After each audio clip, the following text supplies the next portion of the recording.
Bismillahirrahmanirrahim. Assalamu alaikum and welcome to तूफान नूह और कश्ती की दरियाफ्त।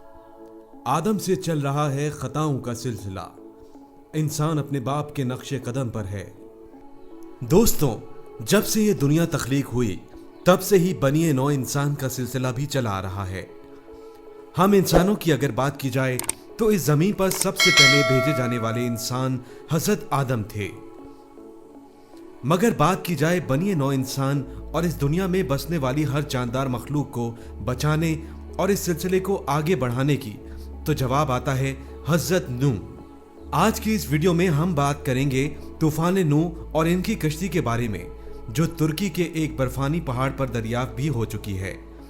इसने कुरान पाक को एक बार फिर से सच्ची और मौजज़ाती किताब साबित कर दिया है।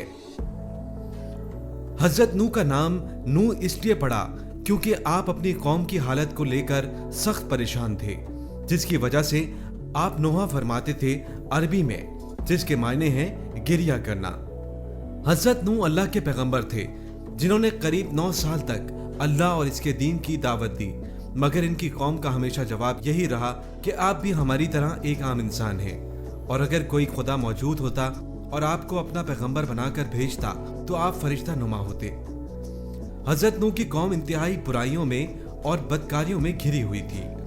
वो बुतों की पूजा करते, मगर ना तो हजरत नूह की किसी बात को मानने के लिए तैयार थे, बल्कि हर वक्त इनका मजाक उड़ाते रहते थे। दोस्तों, नूह की 900 साल की तबलीग के बावजूद माँ सिवाय 40 मर्द और 40 औरतों के कोई ईमान ना लाए। यहाँ तक कि इनका अपना बेटा भी इन पर ईमान ना लाया, जिसका नाम कनान था। हजरत नूह रोजाना पहाड़ की चोटी पर चढ़कर अल्लाह की तरफ अपनी कौम को दावत देते और इनकी आवाज अल्लाह ताला के हुक्म से मशरिक से मगरिब तक पहुंच जाती। मगर इनकी कौम की नाफरमानी का यह आलम था कि जब इनके कानों में कलमे की आवाज पहुंचती तो वो अपने कानों पर हाथ रख देते थे। हजरत नूह जब भी अपने लोगों पर तबलीग शुरू करते तो वो हजरत नूह पर तशद्दुद करते। आखिरकार एक रोज हजरत नूह नाराज व बेजार हुए और आसमान की तरफ देखकर फरमाया, ए मालिक, मैंने इस गाफिल कौम को तेरे दीन की दावत और तबलीग करने की बहुत कोशिश की, मगर ये नाफरमान कौम मेरी बात को सुनने तक राजी नहीं। जिसके बाद आसमान से जिब्राइल अमीन तशरीफ लाए और हजरत नूह से फरमाया, बेशक ये कुफ्फार लोग मजीद तुम पर ईमान हरगिज न लाएंगे। इसके बाद हजरत जिब्राइल ने हजरत नूह की तरफ एक दरख्त का पौधा बढ़ाया और फरमाया, ए नूह, इसको जमीन में लगा दो। चुनांचे हजरत नूह ने इस पौधे को जमीन में लगा दिया और यूं 40 बरस गुजर गए और वो दरख्त इस कदर बड़ा हुआ कि 600 गज लंबा और 400 गज तक मोटा हो गया। इस 40 साल के अरसे के दौरान खुदा का हजरत नूह की कौम पर अजाब नाजिल रहा और पूरे 40 साल के अरसे तक इस कौम की औरतें बांझ रहीं और यूं इनकी अफजाइश नस्ल हुक्म खुदाबंदी से रुकी रही। 40 बरस बाद जिब्राइल फिर तशरीफ लाए और हजरत नूह से फरमाया कि इस दरख्त को काट कर एक कश्ती तैयार करें। जिस पर हजरत नूह ने कहा कि मैं कश्ती कैसे तैयार करूं, क्योंकि मैं कश्ती तैयार करना नहीं जानता।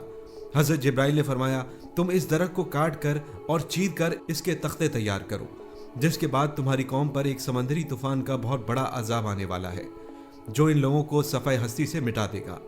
मगर अल्लाह ताला का वादा है कि वो आपके पैरोकारों को और इंसानी नस्ल को बचा लेगा। सो गम ना करें और इस कश्ती को तैयार करें। हजरत नूह ने हिदायत के मुताबिक दरख्त को काटना शुरू किया और तख्ते तैयार किए। यूं एक कश्ती तैयार हो गई जिसकी लंबाई करीब 1000 गज और चौड़ाई 400 गज थी, और इस कश्ती को करीब 2 साल तैयार होने में लगे, जिसका नाम तारीख के औराक से जाना गया। जब कश्ती तैयार हो गई तो हजरत नूह की कौम के लोग इसको देखकर हंसने और बहुत मजाक उड़ाया करते थे और कहा करते थे कि भला खुश्की वाले इलाके में इस कश्ती का क्या काम, क्या तुम और तुम्हारा खुदा इस कश्ती पर बैठकर खुश्की पर सफर करोगे। इस कश्ती में 3 दर्जे बनाए गए थे और हर एक में दरवाजा था। तूफान के आने की निशानी जो कि एक तंदूर के उबलने की बताई गई थी, जिसके बारे में हजरत नूह को खुदावंदे करीम की तरफ से हजरत जिब्राइल ने पहले से आगाह कर दिया गया था, ताकि हजरत नूह इस निशानी को देखते ही फौरन समझ जाएं और अहले ईमान लोगों और तमाम जानवरों को साथ लिए सवार हो जाएं।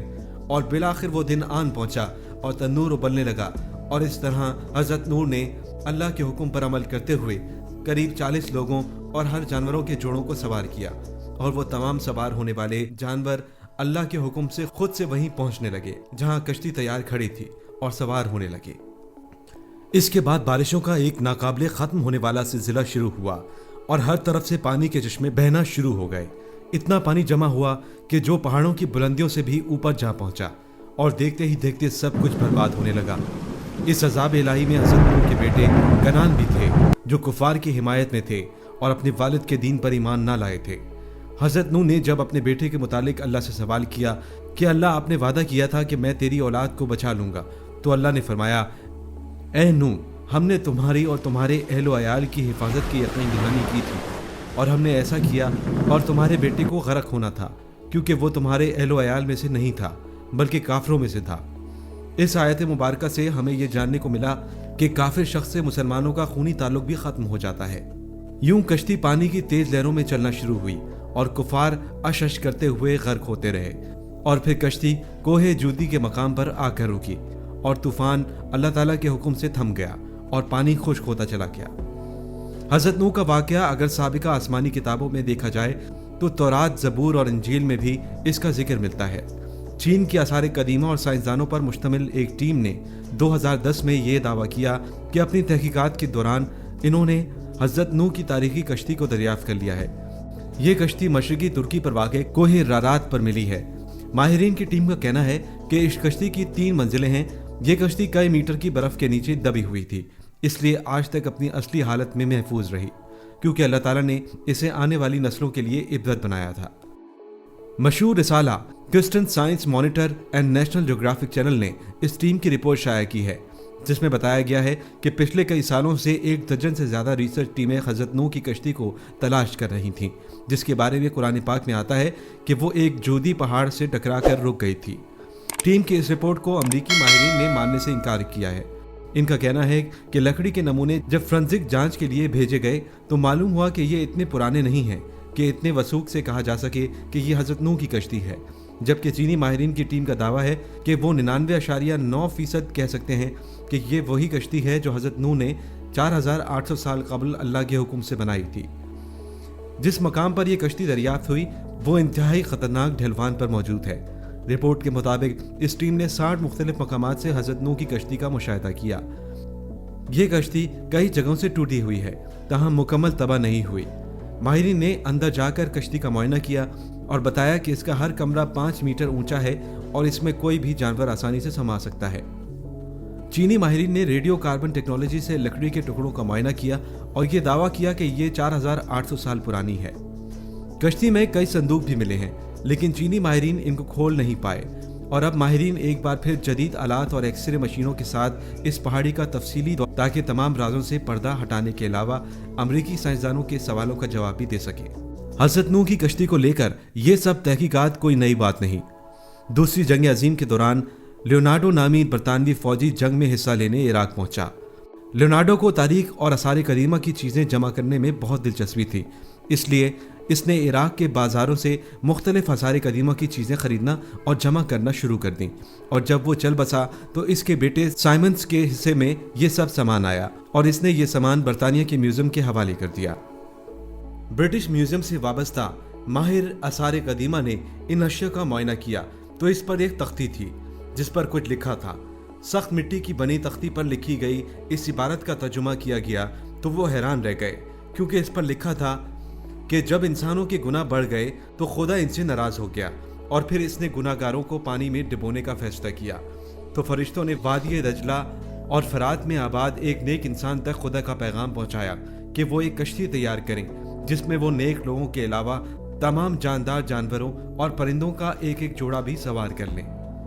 اس تختی پر کشتی کو اتنا بڑا بتایا گیا ہے کہ وہ فٹ بال کے ایک اسٹیڈیم کے برابر تھی، اور ماہرین نے اندازہ لگایا ہے کہ یہ تختی 4000 سال پرانی ہے، یعنی حضرت عیسیٰ سے 2000 برس پہلے کی ہے۔ حضرت نوح کو شیخ الانبیاء کا لقب بھی دیا گیا کیونکہ وہ پہلے پیغمبر ہیں جو انسانیت کی طرف بھیجے گئے ہیں۔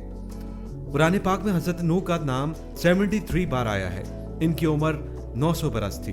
نبیوں میں آپ حضرت آدم علیہ السلام کے بعد سب سے طویل العمر ہوئے ہیں۔ آپ موجودہ عراق میں بسنی والی ایک قوم کے پاس بھیجے گئے تھے۔ حضرت نوح کی کشتی 6 ماہ 8 دن پانی پر تیرتی رہی और 10 मुहर्रम हराम को कोहे जोदी के मकाम से जा टकराई। कई दिन तक पानी उतरता रहा। इसके बाद जब खुश्की पैदा हुई तो हजरत नूह ने एक नया शहर बसाया और एक मस्जिद बनाई जिसका नाम समानीन था। हजरत नूह तूफान के बाद सिर्फ 60 बरस जिंदा रहे, मगर इनके तीनों बेटों से पूरी दुनिया के अंदर नस्ल बढ़ती रही। इनका मज़ार आज भी लबनान में मौजूद है। अल्लाह ताला ने इस कश्ती को आने वाले लोगों के लिए इबरत के तौर पर निशानी बना दिया, बिल्कुल मूसा अलैहिस्सलाम के फ़िरौन की तरह। मगर फिर भी हम ये सब अपनी आंखों के सामने मौजूद होने के बावजूद हकीकत से नजरें चुराते हैं, तो कसूर हमारा है, ना कि हमारे पैदा करने वाले खालिक का। हम इतनी निशानियां देखकर भी इबरत और हिदायत हासिल ना कर सके। दोस्तों, अगर आपको ये वीडियो पसंद आई और इससे कुछ नया जानने को मिला तो इसको अपने दोस्तों के साथ भी शेयर करें और मजीद ऐसी इंफॉर्मेटिव वीडियोस के लिए हमारे चैनल को जरूर सब्सक्राइब करें। Take care of yourself until the next video. Thanks for watching. अल्लाह हाफिज।